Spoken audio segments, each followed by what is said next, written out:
What does this mean? Oh, it doesn't necessarily mean to literally hate your mom and dad and your brother and sister. No, some translations of the Bible say deny. They use the word deny. What does that mean? It means that anything and everything of this world needs to take a secondary seat to Jesus Christ. You see, first of all, the first thing that we need to do, if we want to change this, if we want to change the fact that I believe that we are the problem because we are not submitting to Jesus Christ, the first thing we need to do is choose to submit to Him and submit to the authority of the Bible. This is really hard for a lot of people. To say, I trust what the Bible says implicitly and completely and totally. And what it says goes in my life. And Jesus says, think about this. If you are going to call yourself a Christian, if that is what you are going to be, if you are going to be a disciple of Christ, which is essentially what being a Christian means, if that is what you are going to call yourself, think about the cost. What does that mean? Jesus says, if you're my disciple, you're going to put everything else aside. Your family, your culture, your finances, everything that matters to you right now takes a back seat. Count the cost. Or don't call yourself a Christian. Jesus says, if you're my disciple, you're to deny all these things. Put them all behind you. That's heavy. That is heavy. And then as we read there at the end of that passage, it says that Christians were to be salt and light to the rest of the world, but if salt loses its flavor, it's good for nothing. It's good for nothing. Not even worthy of a dump, a hill of manure. It's thrown out. It's worthless.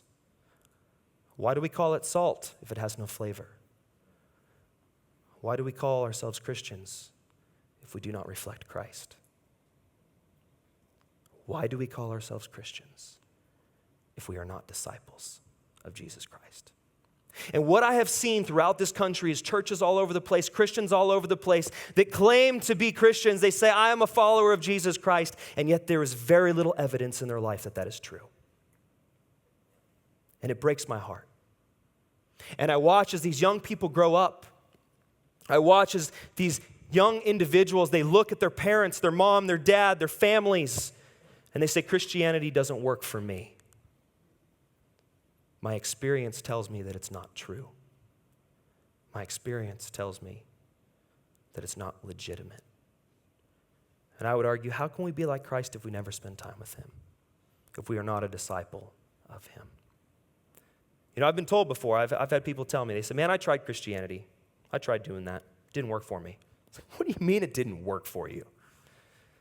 Were you a disciple of Jesus Christ? Did you follow Him? Yeah, it didn't really work out. I mean, you know, I read the Bible a little bit, and some of the things I liked, I kind of did, and the stuff I didn't really like, I didn't really do. Well, whoa, wait a minute.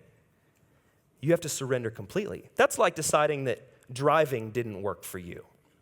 You know, I went out, I got a car, I hopped out on the road, I came to a stop sign, I blew right past it, and bam! I got hit. I got really hurt. I was in the hospital for months. Driving just didn't really work out for me. You didn't follow the instructions. The sign said stop. You didn't stop. And this is the way that many of us approach Christianity. We say, man, it's not really working for me. My life's a wreck. My life's a mess. And yet we have not followed the instructions. We have not followed what God has shown us to do. We have not pursued Him. We have not sought Him. We've not put ourselves in a position to succeed because we have not submitted ourselves to the Bible. We have not submitted ourselves as a follower of Jesus Christ completely and totally.